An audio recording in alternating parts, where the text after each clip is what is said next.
House lawmakers back in D.C. this week to take up the Senate's spending plan, a deal that has President Trump's blessing. Funding for the Pentagon, housing and urban development, transportation programs, and other agencies. And it gives Congress 2 weeks to figure out what they want to do about DHS. No surprise here, House Democrats aren't buying that.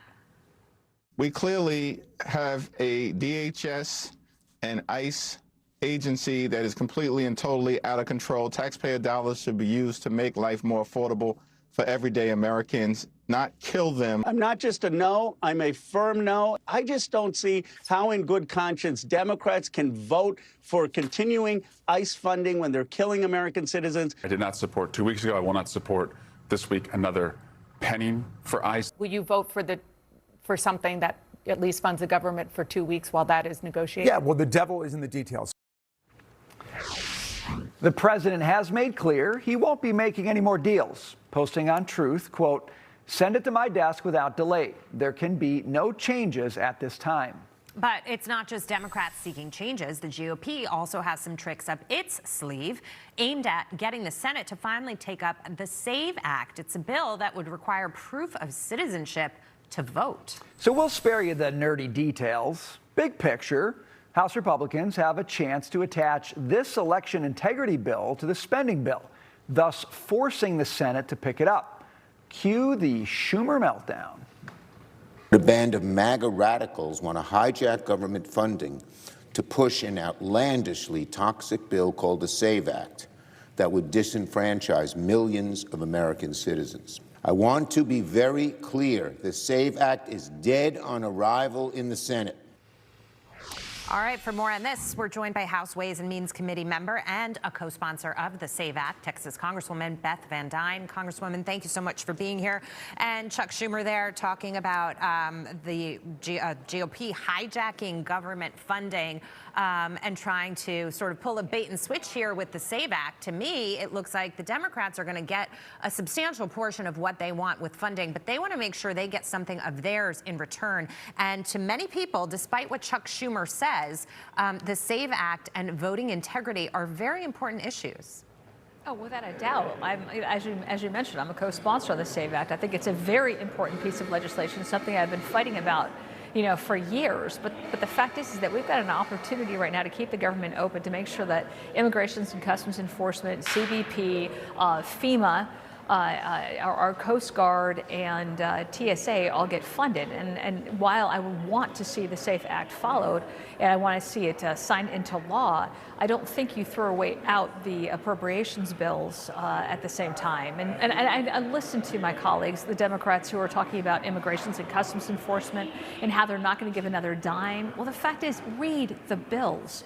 If they had read the One Big Beautiful Bill, they would understand that funding for Immigration and Customs Enforcement is through 2029.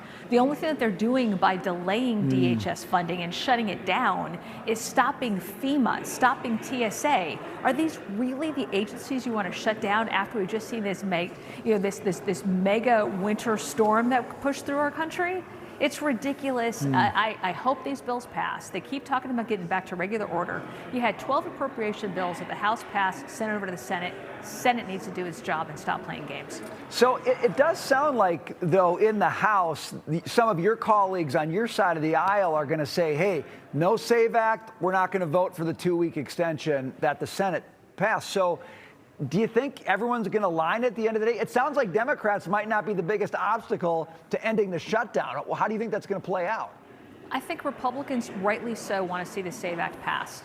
The question is, do you stop all bills going through the House until that happens? Some people will say yes. I think we keep the government open, and we live to fight another day. That day is tomorrow. That day was yesterday. I want the SAVE Act to pass. But again, the president has been very clear on this. The speaker has been very clear on this. Get these appropriation bills passed, and let's continue to pass meaningful legislation. Nobody thought that we were going to be able to get that One Big Beautiful Bill passed. Nobody thought we were going to get these tax cuts made permanent. We did. We have been able to do that. Nobody thought we'd be able to get those 12 appropriation bills in. We have. Let's continue that winning streak, and then let's get the SAVE Act passed. Congresswoman, last time the government was shut down, it shaved about a percentage point off of GDP. And this is a really crucial time for growth and the president's agenda and the economy overall. So I imagine that he is in some way going to want to protect that as well. Does that speed up the pace at which you think that this is going to all work out this time? I think everybody wants to make sure that we continue economic development. Why would you not? Why would you not want our country to thrive? Why would you not want it to be successful? If Democrats are rooting against that, you've got to ask yourselves why. Are they willing to tank the economy because they think it will get them votes into the midterm? We got a one big beautiful bill that passed, that it went into effect at the beginning of this year, and you are already starting to see the benefits of that. You're already seeing lower rental rates. You are seeing wages that are outgrowing inflation. You are seeing more trillions of dollars of investments into our country, more jobs, more opportunities. These are good things, and we want to continue them. So I hate to do this, but let me throw another obstacle in your path here. You've got Kevin Warsh nominated for the Fed. But again, one of your colleagues, Senator Tom Tillis, is saying he could block that confirmation as long as Jay Powell is under investigation. Here's President Trump earlier tonight reacting to the Fed's pricey renovation at the heart of all this. Listen. Like you're doing a small renovation, and they've spent almost $4 billion doing a small renovation. I'm doing buildings. I built a hotel, the Waldorf it's called, and I did it for around $200 million. I don't even see an end in sight. I feel badly for the new Fed chairman because he may not have an office for 4 years. I don't know what these people are doing. So it's either gross incompetence or it's theft of some kind or kickbacks. So, Congresswoman, who's going to give here? Is the president going to drop the investigation, or is Senator Tillis going to say, you know what, let's confirm the guy? And I cannot begin to tell you what the president is going to do. I would hope that the Senate understands the fact that we can't just play with people's lives, that the economy is on the line.